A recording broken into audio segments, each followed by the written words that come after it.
faire bref parce qu'en fait, on a un petit peu mordu sur l'horaire, mais c'était vraiment passionnant. Merci pour votre attention et votre patience. Je voudrais remercier bien sûr les intervenants. Nathalie ne manquera pas de le faire, et puis aussi toute l'équipe que j'ai le plaisir de diriger depuis avril. Voilà, donc je vais faire très court.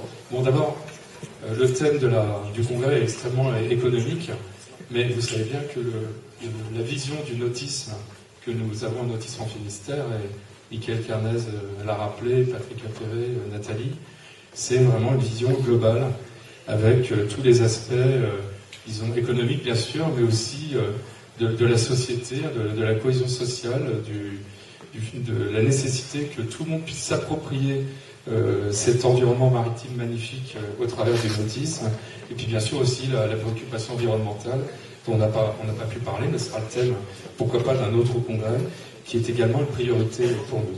Voilà, donc ce congrès, il ressort de ce congrès le besoin de renforcer l'efficacité économique de notre filière. On a actuellement de très belles entreprises, des ports de grande qualité, un réseau de centres nautiques remarquable, mais il faut continuer à progresser. La conjoncture économique qui est de plus en plus difficile, les attentes des clientèles qui changent, etc. Tout ceci nous interpelle et doit nous inciter à être toujours tournés vers l'innovation. Donc, pour résumer, il faut que nous connaissions davantage les réalités qui nous entourent et, disons, les réalités de notre filière. C'est l'observation, qui est un élément très important dans l'action de Nautisme en Finistère, puisque je vais rapidement présenter un nouveau membre de l'équipe, qui est Olivier Poncelet, qui est chargé de l'observatoire du nautisme dans le département. Et c'est vraiment quelque chose de très stratégique pour nous, d'avoir un outil professionnel qui va être au service de la filière, au service du département, au service des territoires, pour favoriser le développement. Voilà. Ensuite, bien sûr, nous avons l'écoute.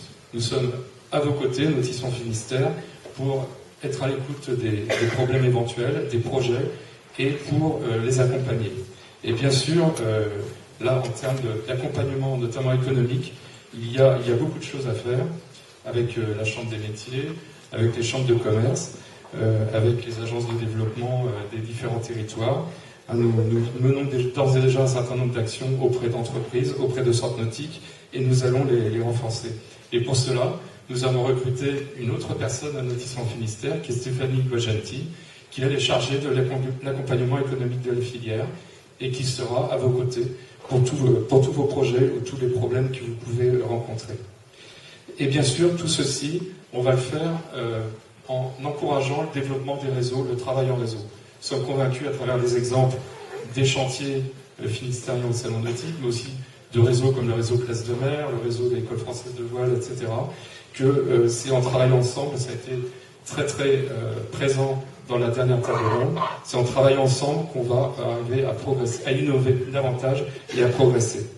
Voilà, les exemples sont nombreux sur les chantiers dans le domaine du tourisme nautique, avec les nouveaux marchés, les nouvelles clientèles à toucher, les nouveaux produits, mieux organiser l'offre, travailler au niveau des territoires avec les offices du tourisme, avec les hébergeurs, pour être le plus performant possible au niveau de l'offre et savoir la présenter, et ça va être le travail sur l'espace mer.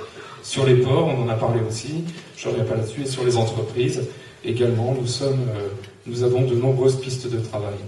Pour conclure, l'action concrète de Nautisme en Finistère, ça va être de développer l'observation, et d'ores et déjà, nous avons 3 études en cours, Pascal, Vincent et moi-même en avons parlé.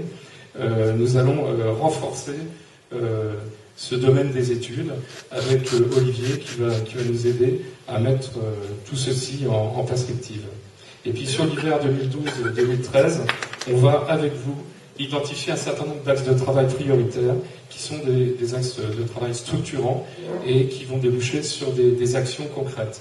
Alors ça peut être sur tel territoire, il y a un projet qui paraît important, les acteurs se mobilisent et on va, disons, travailler ensemble pour développer par exemple de nouvelles activités, expérimenter un certain nombre de choses.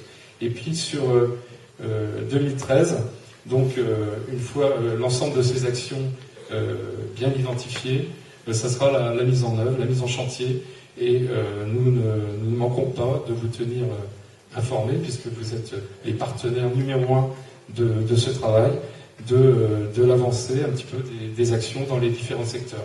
Pour conclure, je voudrais dire que je crois beaucoup, comme mes collègues, et comme le conseil d'administration de Nautisme Finistère, dans la transversalité au sein de la filière nautique. On voit bien qu'entre les ports et les centres nautiques, il y a beaucoup de points communs. C'est l'interface numéro 1 entre les populations et la mer.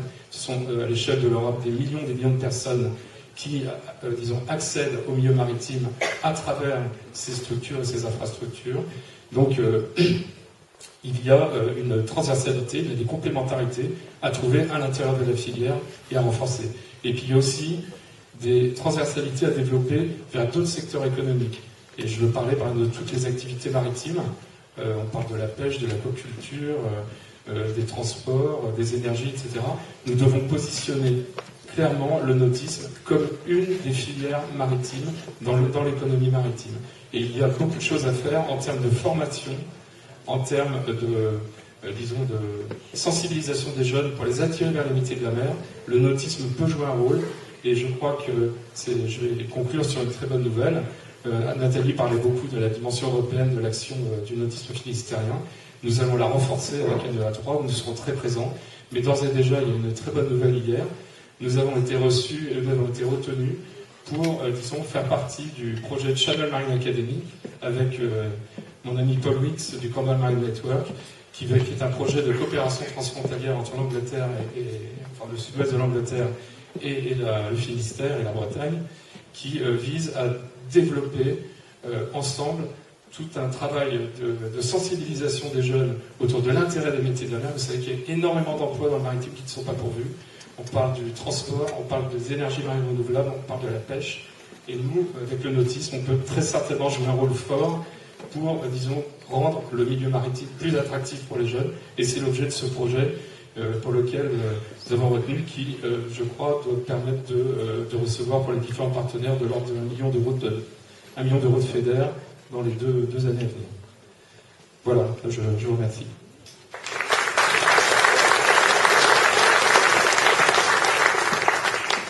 Je pense que les ventres crient famine. Nous avons tous envie d'aller manger. Je voulais rajouter une autre bonne nouvelle à ce que vient d'annoncer François. Pour l'Union européenne, pour ceux qui tweetent ou qui sont sur Facebook ou qui peuvent suivre l'actualité en dehors de cette salle, sachez que ce matin, le prix Nobel de la paix a été attribué à l'Union européenne. Donc voilà, je trouve que comme on a beaucoup parlé de l'Union européenne, le fait de pouvoir dire que l'Union européenne s'est pris Nobel de la paix cette année, je trouve que c'est aussi un beau message et effectivement, ça mérite des applaudissements. Beaucoup de choses ont été dites ce matin. Il a fallu en imprimer beaucoup dans nos cerveaux. Je regrette, alors c'était le premier congrès, donc on en fera d'autres, et donc on va apprendre au fur et à mesure la gestion du temps. Je regarde Patrick parce qu'il est autant responsable que nous sur cette question-là. Je regrette vraiment beaucoup qu'on n'ait pas pu échanger ce matin. On a beaucoup échangé entre nous sur table ronde, mais pas suffisamment avec vous. Donc j'ai vraiment ce regret-là et cette frustration de ne pas pouvoir avoir pu entendre vos avis et vos commentaires sur notre matinée. Donc je pense que la prochaine fois, on essaiera de faire mieux à ce niveau-là. Par contre, je pense que le temps du déjeuner va également nous permettre de débattre et de discuter sur ce qui a pu être dit ce matin.